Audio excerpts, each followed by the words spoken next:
Hello good people of YouTube, Mountbatten here, and today we are going to be discussing a pretty hot topic. I've noticed in a lot of my comment section, especially on the second impressions video for Vanguard, and even in the first impressions video for Vanguard, and even before that. I mean, it's been a long-standing issue, but it seems to really have come to the forefront now with the release of Vanguard and so many other Tier 8 premiums, and that is Tier 8 matchmaking.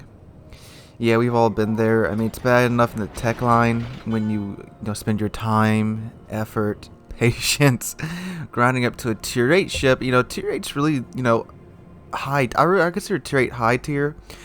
Well, for me, tiers 1 through 4 are low tier. Tiers 5 through 7 are mid tier, and Tier 8 plus is high tier. I mean, some others may consider it different, but at least that's what I consider it. I don't know if there's an official ranking for low, medium, and high tier, but that's what I go by. So Tier 8's, you're getting into high tier. You just got through the Tier 7 ship, which is probably a pretty long grinding, and now you're in the Tier 8 ship, which is an even longer grind. And you get there and you get up tiered, to Tier 10 games. And 7 out of your 10 games that you play, you're going to be in Tier 10 games. And God, that's rough. I mean, even in like ships like Bismarck and Tirpitz, well, I mean, Tirpitz isn't a tech line ship, but even in ships like Bismarck and North Carolina, which are considered to be really good ships, it's just a pain. I mean, because, Bismarck, I consider Bismarck to be one of the better ships in the game. Well, honestly, one of the best ships in the game. And being up to Tier 10, it was hard for me going through it the first time. I'm much more comfortable with it now because I've just played Bismarck and Tirpitz and German battleships so much. I'm really comfortable with the playstyle, and I can do what I need to do to perform well in those games.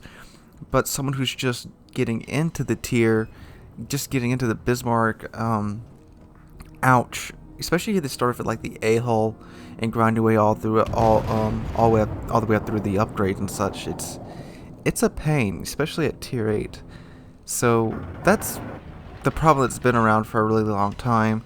But let's talk about the problem that's coming to light right now, which is Wargaming just keeps pumping out all of these new Tier 8 premium ships.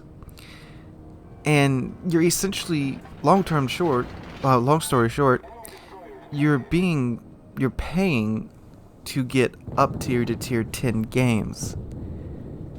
And that's not so great. I mean, with me, I've just come to accept it that this is how it's going to be because it's been like this ever since I've been playing World of Warships for about 2 years. So I don't think they'd ever really fix it. I mean, they could do something about it, and that's what we're going to get to next. I'm going to talk about some of the proposed ideas, and then I'll give you guys my idea at least. So you're basically paying to be up tiered, and so much so, I mean, very, very so in the Vanguard. Because, like I said in my Vanguard review videos, she does amazing when she's in a Tier 8 game. When she's top tier, she does great. Not like ruffle stop, like completely OP great, but if you can, maneuver her right, get her guns, aim them right, you're going to do very well in a Tier 8 game. My first game in, you guys saw, I did well over 100,000 damage in my first game with her. So she's definitely a very, very, very well made premium ship. But then she gets up tiered to Tier 10. And she has a 20-kilometer range on her guns. Her armor isn't that great. And she does only have 8 15-inch guns. So when she gets up to Tier 10, she's more than lacking. And, the difference between her and like a Tirpitz or a Bismarck being up tier to Tier 10, Tirpitz and Bismarck just have a ton of armor and secondaries to where when they get in close, they can punch above their weight class. Tirpitz even more so because she has torpedoes. Vanguard doesn't have any of that. She has accurate main battery guns, and that's about all she has going for her in terms of damage output. Well, rapid firing accurate main battery guns because they reload every 25 seconds. but when you get in close with Vanguard, she doesn't have any secondaries or torpedoes to make up for the tier difference, unlike the Bismarck and the turret pits. Or the Massachusetts for that example, and the Massachusetts has 16-inch guns. So Massachusetts and Bismarck and turret pits, they're the 3 tier 8s that when I get up tiered to tier 10 in them, I don't really worry too much because, I mean, one, they're in my favorite type of playstyle, which is brawling. So I know I'm going to do well in them because that's the playstyle that I play all the time. I'm comfortable with it, and I know the ships very well. Massachusetts is my favorite ship in the game well, between Massachusetts and the Curragh first, it's still between those two.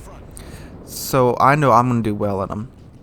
But someone who just dropped $50 on a premium ship, and 7 out of 10 games, you're just going to get up to tier 10 and be really, really frustrated because, I mean, you could have went and bought Red Dead Redemption 2, Battlefield 5, Assassin's Creed Odyssey, any other AAA game for that much. And yeah, it's painful. So let's talk about some of the proposed fixes to this. This first one is give tier 8 battleships, all tier 8 battleships, a +1, -1 matchmaking. And the problem with that is, what that's going to do is you're going to see tier 10 games, the population in them is going to go down. Because not a whole lot of people can grind up to tier 10 and tier 9. I mean, because it's the simple fact of the matter is this is a free-to-play game, and once you get to about tier 8 or tier 9, you start to almost lose money on games if you don't do well. And the way this game is made, just the way the game works, there's a large amount of just luck and, you know, having someone slip up in front of you, being in the right place at the right time, you didn't even know you need to be there. So you can do amazingly well for 4 games in a row and then just do complete potato for the rest of the games. And by the rest of the games, I mean, say an average play session is 15 games. You do amazing for 4 games, and then just do straight potato for the next 11 games. So there's that. So not a lot of people play at high tier. Most people probably stick around tier 7, tier 8. So at least the people that I know that don't have premium accounts or they don't buy premium camo, they stick to about tier 7 to tier 5. And most of them do have at least a few tier 10s, but they can't really take it out too much because they simply can't afford to with the credit cost. Now, granted, there have been a lot of changes to that to where it's easier to play at tier 10 now, but I mean, still.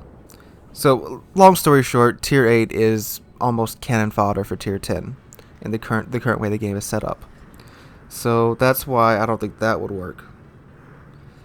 Next proposed fix is give premium tier 8's preferred matchmaking. I simply don't think that's fair. That's not fair for anybody really. Because, I mean, if someone who grinds through up to tier 8 and grinds through a tier 8 has to go through that same sort of pain, I don't see why someone who's paying for up to premium tier 8 should get preferred matchmaking. I mean, maybe on 1 or 2 ships that they're just specifically designed to only perform at tier 8 and below, maybe. But I just don't think that's right. That's my opinion. And also, if you do that, there's going to be little to no incentive to just go grind through an actual tier 8 when you can simply buy one and just farm free XP off of it, off of tier 7 and tier 6 ships.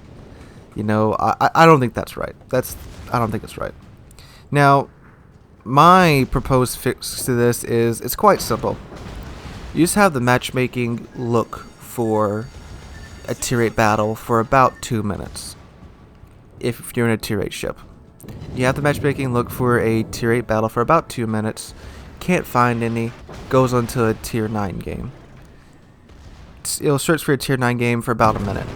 Can't find any. Then that's when it opens up to the tier 10 matches. Now, on the flip side, if matchmaking just simply needs tier 8 ships to fill in the slots for a tier 10 or a tier 9 game, it would first go to the tier 9 ships in Quay, and then it would go to the tier 8 ships after a couple of minutes. I mean, I'm willing to wait for a couple minutes to get better matchmaking because people who get constantly up tiered should also, it should tag them, say, hey, this guy's been up tiered to tier 10 for the past 3 games, let's give him a tier 8 game for his next 2 games. You know, have that priority set on him. Now granted, I know it varies with who's on, who's queuing up with what ships, but that would be my ideal solution to this problem, because I'm pretty sure we're all willing to wait just a couple more minutes to get better matchmaking. Because, I mean, I've been playing Vanguard a lot recently, and it is frustrating constantly getting up tiered in this thing. Because I know she can perform so well at tier 8, even at tier 9 she can perform well. But when she gets up tiered to tier 10, you know, those ships have so much more armor, so much more firepower. You know, the cruisers are really stealthy, the destroyers are really stealthy, and the HE spam is just so much worse at tier 10 than it is at tier 8. As bad as it is in tier 8, it's even worse at tier 10. Because that's when you start running to ships like the Harugamo and the Kitakaze. You know, that's the ones at tier 9, the Wusta. So, and just the way the Vanguard is, with the way its armor is set up, she's really susceptible to HE spam. So, there's all that.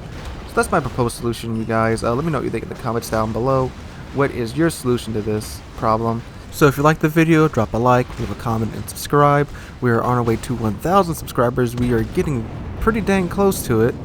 It's looking like maybe this week or next week we'll hit it, and then when we hit 1,000 subs, I'm going to do a face reveal. Dakota, my puppy, is going to be there for the face reveal, and I'll probably do some really big live stream event, maybe like a really extra long live stream, just as a thank you to you guys, because us hitting 1,000 is a major milestone for me.